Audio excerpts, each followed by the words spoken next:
समझे। सबसे पहले अपने चेयरमैन साहब को मंच पे कुछ कहने के लिए बुलाना चाहता हूँ। आप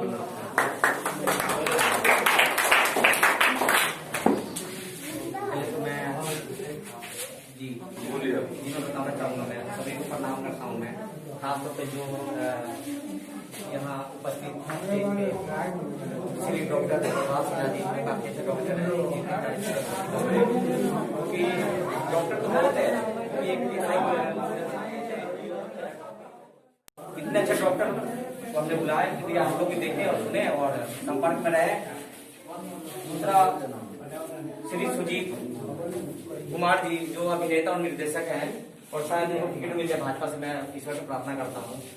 मैं इनको भी प्रणाम करता हूँ कि भाई इस कोविड-19 महामारी में अपना जान जोखिम में डालकर हमारे कार्यक्रम में शिरकत किए।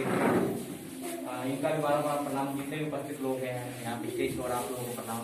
खासतौर से पत्रकार महोदय जी को, कि देखिए एक पत्रकार के ऐसे लोग हैं जो अपने कलम के दम पे या अखबार के माध्यम से या टीवी के माध्यम से लोगों को जागरूक करते हैं, दिखाते हैं। भैया अगर नहीं दिखाते तो आप लोग क्या देखते हैं? जो देखते हो वही तो इन्हीं के माध्यम से देखते हैं आप। तो इनका भी सम्मान करते हैं कि आप इस कार्यक्रम में, क्योंकि जान सभी को प्यारी, आपकी जान बहुत बहुत धन्यवाद आपका। मैं दोस्तों बता देना चाहता हूँ, हमारी जो संस्था इन्वेस्टी फाउंडेशन भारत सरकार द्वारा मान्यता प्राप्त है, और 7 महीना पहले मैंने रजिस्ट्रेशन करवाया था, और 7 महीने से अभी तक आप वर्क देख सकते हैं। गूगल, फेसबुक और यूट्यूब सब जगह डालकर देख सकते हैं। 7 महीने में एक दिन भी मैं सोया नहीं हूँ, मैं बैठा नहीं हूँ, मैं उठा नहीं हूँ, मैं आराम नहीं किया हूँ। मैं कल भी जो ये हमारा जो कैंप लगा है, निःशुल्क दवाई वितरण, आर्सेनिक 30 एल्बम, जो बिहार गवर्नमेंट के गाइडलाइन के द्वारा ये कार्यक्रम किया जा रहा है, भाई इसी से रिलेटेड है। कोविड-19 महामारी कोरोना वायरस से आप इसको यूज करें। उसके बाद हमने मास्क वितरण का कार्यक्रम किया, और जागरूक करना भी चाहता हूँ कि भैया आप सोशल डिस्टेंसिंग का पालन करें। सरकार एनजीओ तो जागरूक कर रही है। मैं 2-4 वीडियो कल आप देखिएगा, हमने डाला फेसबुक, यूट्यूब, गूगल पे। भाई जहाँ जहाँ जा रहे हैं लोग इसको समझ नहीं पा रहे, भूल जा रहे हैं कि भाई एक महामारी फैली हुई है, और बता देते तो आप अपने परिवार में भी दूरी बना के रहो। आप ये मतलब बीमारी किसी को पहचानते नहीं है कि आप मंत्री हो, आप सांसद हो, आप अपने वहां पर आया हो, पापा हो, पिता हो, ऐसा नहीं। सभी को सोशल डिस्टेंसिंग का पालन करना, घर में भी। और दोस्तों बता देना चाहता हूँ कि इसके अलावा हमारी जो संस्था है क्या क्या कार्य करती है, मैं बताना चाहूंगा। हमारी संस्था कन्या भ्रूण हत्या पे काम करती है। कन्या भ्रूण हत्या बोले तो किसी माँ के पेट में, घर में पल रहा बच्चा, उसको मार देना बहुत बड़ा अपराध है। तो इसको हम जागरूक करते हैं घर घर जाकर कि भाई अपनी सोच बदलने की आवश्यकता है, ऐसा ना करें, बहुत बड़ा अपराध है। मुझे भी देखो, मेरी भी 2 बच्चियां हुई, 2 एक लड़की उसके बाद भी, और एक बच्ची मर गई। नहीं, बहुत से लोग होते तो भाई गरीब आदमी क्या करता, अल्ट्रासाउंड करवाएगा, चेकअप करवाएगा। लड़के भाई लड़के क्या चीज, लड़का और बेटी, बेटा और बेटी में अंतर क्या है, मैं बताना चाहता हूँ। यार आप लोगों को पत्नी चाहिए और बेटी नहीं चाहिए। अरे बेटी मुझे ठुकरा हो तो पत्नी कहाँ से आई, मुझे बता दीजिए आप लोग। तो ये सोच बदलने का सकता है, बेटा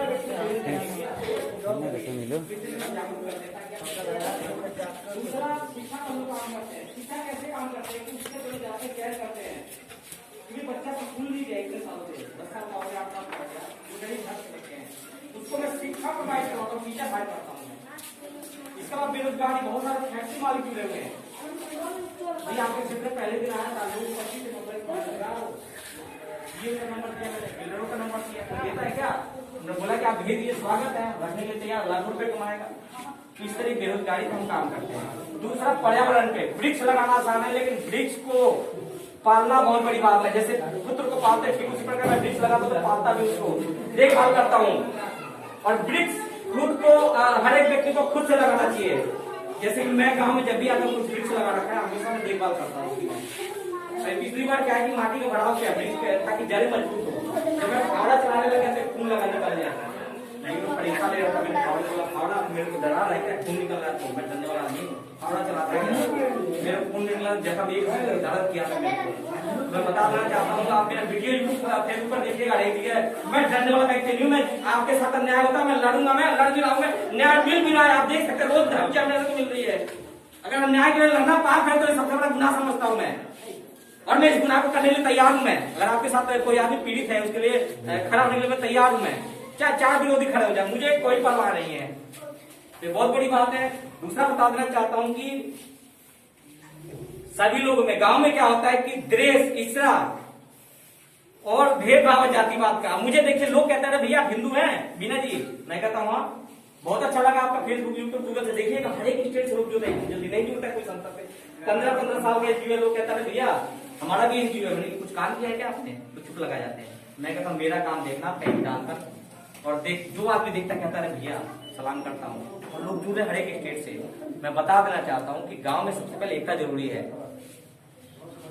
भाई, द्वेष, ईर्ष्या और इसको भगाए आप लोग, एक दूसरे को जलन भाई नहीं, आपस में एकता जरूरी है। क्योंकि देखिए अधिकारी के पास चले जाइए, पुलिस प्रशासन के पास चले जाए, सुनने को तैयार नहीं है। क्यों? क्योंकि उसको पता है कि अकेला व्यक्ति है, इसके साथ में कोई खड़ा होने वाला नहीं है। आप 10 आदमी चले आना, अगर चाय के लिए ना पूछे तो बता देना, वो भी जाकर परिषद कि मैं मिस्टर संस्था से आया हूँ, जो भारत सरकार द्वारा मान्यता प्राप्त है। और एक बार यूट्यूब गूगल पे चेक कर लेना, हमारे राष्ट्रीय अध्यक्ष इतने कमजोर नहीं है, चुप बैठ जाएंगे, शांत बैठ जाएंगे, हर किसी के साथ न्याय होता है वही खड़े मिलेंगे और 24 घंटा एक्टिव रहता है। आप वीडियो तो एक बार देख लीजिए, एसएचओ साहब वीडियो तो देख लीजिए डीएम साहब। तो मुझे बहुत खेद है कि मैं यहाँ पर रोज रात दिन लड़ रहा हूँ। अभी एक फौजी भाई को मार दिया गया था, आपने देखा कितना टाइम, वीडियो देखा था आप लोगों ने, देखा था क्या कोई मेरा वीडियो? हम देखे थे, देखा था फौजी वाला, जी जी, सर फाड़ दिया था, मैं वहां पे गया, अनजान व्यक्ति था। अरे फौजी जो हमारे बॉर्डर पर लड़ता है भाई, बॉर्डर पर जगता है तभी तो हम लोग सुरक्षित हैं। और फौजी को मार दिया जाता है, थाने में जाता है तो कहते हैं भैया क्या आप यहाँ पे ना लड़े, बॉर्डर पर लड़े, दारोगा कहता है। मैं डीएम को फोन मिलाया, सांसद जी को फोन मिलाया और फौजी भाई पीछे हट गए। मैं अपील करता हूँ कि नहीं भैया, हर एक आदमी मजबूत हो। आप गलत क्या करते हो भैया, हक की लड़ाई लड़ रहे हो हम आपके साथ हैं भैया, आप याद तो करके देखो। अभी कोई समस्या बताइएगा, हम जाने के प्रांत यही अधिकारियों को फोन करेंगे, नहीं सुनेंगे तो हम अल्टीमेटम देंगे कि भाई डीएम साहब आप डीजीपी साहब से मिलेंगे, उनको ज्ञापन देंगे आपके विषय में कैसे शिकायतें आ रही है, चाहे कितने दुश्मन पैदा हो जाए। आप लोग तो फक्र हो कि एक ऐसा विनय बिहारी तो दिल्ली में इतनी धमकियां मिलती नहीं डरता है, आपके क्षेत्र का आदमी होके मैं लड़ने के लिए तैयार हूँ। पत्रकार महोदय जी, ऐसे पत्रकार महोदय की आवश्यकता है, लड़ने के लिए तैयार है। बीमारी से कोई ग्रसित ऐसे डॉक्टर साहब जो लड़ने के लिए तैयार है। मेरी बहन को मार दिया गया, जानते हो, मैंने एफआईआर जब दर्ज करवाया, ऊपर से पैड भी आया, पोस्टमार्टम के लिए चला गया बॉडी, लेकिन मेरे नपुंसक भांजों ने और रिश्तेदारों ने मिलकर बॉडी को वापिस ले आए। लड़ना नहीं चाहते थे। आज मैं अफसोस से देखिएगा वीडियो बहुत सारा अपलोड है, बहुत सारे सबूत है।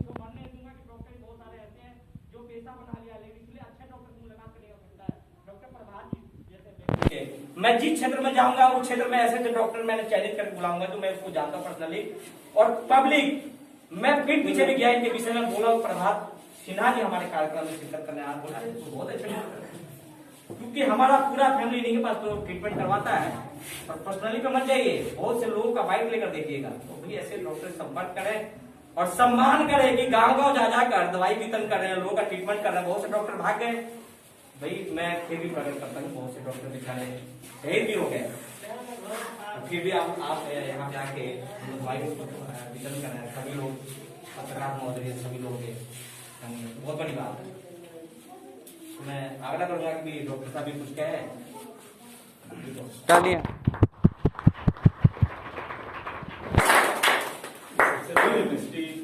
फाउंडेशन के चेयरमैन विनय जी को मैं धन्यवाद देता हूँ कि उन्होंने हमें इस लायक समझा कि हमें इस कार्यक्रम में बुलाया। जैसा कि इस बीमारी के बारे में बहुत कुछ हम बताएं तो उचित है कि लगभग लोग इस बीमारी के बारे में पता है, लेकिन सबसे बड़ी चीज़ हम बताना चाहते हैं कि इस बीमारी का कोई इलाज नहीं।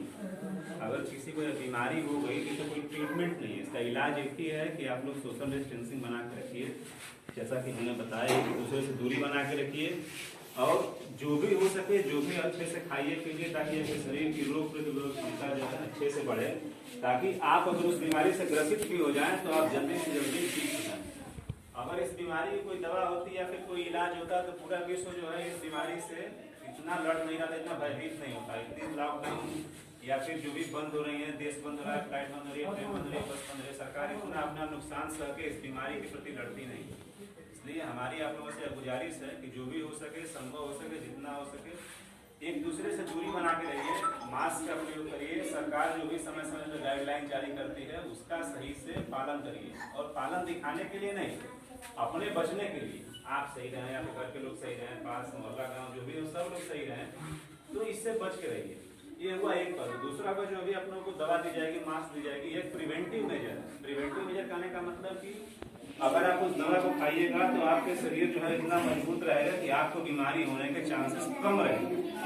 नहीं रहेंगे इस बात की गारंटी नहीं है, लेकिन कम जरूर हो जाएंगे। उसकी जो बीमारी होने की जो प्रतिशत है वो कम हो जाएगा, ताकि आप उस बीमारी से लड़ सकें। इसके अलावा जो भी हो, यहाँ से जाइए घर पे गांव में कहीं भी, तो कम से कम इतना जरूर ध्यान रखिए कि सबको इस बीमारी के बारे में जागरूक करिए कि भाई ये एक बहुत बड़ी भयंकर बीमारी है। अगर किसी को एक बार हो गई, एक आदमी को अगर एक गाँव में हो जाएगी तो 2-4 गाँव के लोग उससे प्रभावित हो जाएंगे, इसमें कोई शक नहीं है। इसलिए बहुत बच के रहिएगा, एक दूसरे से बहुत दूरी बना के रखिए, कहीं भी बहुत दूरी इकट्ठा नहीं होइए। मुंह पे करिए, बात करिए तो मास्क को बांधे रखिए, मास्क अगर नहीं तो गमछा और कपड़ा कुछ भी हमेशा उसको बांध के रखिए, ताकि इससे बचा जा सके। अभी हाल ही फिलहाल एक रिसर्च है, 10 दिन पहले WHO ने फिर गाइडलाइन जारी की है कि ये जिसका जो वायरस है वो हवा से फैलता है। तो हवा से फैलने का पहले था कि भाई 1 to another कॉन्टेक्ट हुआ, मैंने अगर आप संसर्ग गए तो उनको हो गया, दूसरा हुआ कि नहीं। आप हवा पर यहाँ कोई उसका पेशेंट है जो सांस ले रहा है, तो सांस लेने में उस एरिया में जो भी उसके आएगा उसमें वायरस फैल सकता है, और अगर उसमें आप सांस लीजिएगा तो आप भी उससे बीमार हो सकते हैं। इसलिए मास्क का प्रयोग हमेशा करिए, जब भी घर से बाहर निकलिए मुंह को कपड़े से, गमछे से, जिससे भी आप हो सके उसको बांधिए। और जो भी गाइडलाइन, इसको हमेशा ध्यान रखिएगा, आपको समय समय पर सरकार जो जारी कर रही है, आप न्यूज में देख रहे हैं, कहीं भी देख रहे हैं, उसको जरूर मानिए। और दूसरे के लिए नहीं, अपने लिए मानिए। इस चीज को हमेशा ध्यान रखिए कि गलती से भी अगर किसी को बीमारी हो गई तो फिर बचने के चांसेस बहुत हैं। भगवान भरोसा ही कोई बच सकता है, नहीं तो इसको बचने का कोई उपाय नहीं है। इसलिए हमारी आप सब लोगों से निवेदन है कि इसको बढ़िया से एकदम समझिए, सरकार के आदेश का पालन करिए और अपने आप चुपचाप घर में रहिए। जरूरत नहीं हो तो घर से नहीं निकलना है। अगर घर के 5 मेंबर हैं, एक आदमी के घर से भी निकलने से काम है तो कोशिश करिए कि आदमी बाहर जाए, बाकी लोग नहीं जाए, वो भी जितना जल्दी हो सके फिर लौट आए। इसके अलावा कोई भी किसी को दिक्कत हो तो हम लोग का अस्पताल है, आप लोग यहाँ मिल सकते हैं, विनय जी हैं, इनसे मिल सकते हैं। और नहीं समझ में आए तो जिससे भी आपको लगता है कि नहीं है उचित पर्सन है, उनसे आप सलाह ले सकते हैं। इसके अलावा कोई भी दिक्कत हो तो पर्सनली हमसे आप कॉन्टेक्ट कर सकते हैं। और कभी भी बच के रहिए, सुरक्षित रहिए, घर में रहिए। धन्यवाद। मैं बताना चाहता हूँ कि हमारे मंच पे आसीन सुजीत पुरी जी जो हमारे क्षेत्र के हैं, गायक और निर्देशक हैं, और भगवान ईश्वर से कामना करते हैं कि इनको इस क्षेत्र से विधायक बनाया जाए, क्योंकि जमीन से जुड़े हुए नेता हैं और उपस्थित हैं। और भाई अपने क्षेत्र का भी तो एक विधायक होना चाहिए, अपने गांव और समाज का। ये हमेशा इतने सालों से दूसरे क्षेत्र का चुन रहे, एक बार इनको भी मौका देना चाहिए, क्योंकि बहुत सारे हमारे पास गायक हैं। इनको मैंने बोला कि भैया बड़े बड़े इंडस्ट्री वाले उनको बुलाते नहीं है, पूछते नहीं है। एक गरीब घर का जो बच्चा जो सपना देखा है उसको पूरा कैसे होगा। सूजी ने बोला विनय जी मैं सपना पूरा करूंगा, कैसा कीजिए, आप हमसे मुलाकात करवाइए। तो मेरा हिम्मत बढ़ा और मेरे को जैसे ही मैंने आग्रह किया कि आप आइए ऐसे कार्यक्रम में उपस्थित हुए। बहुत बहुत धन्यवाद। एक दोस्तों आप ही कहें संतक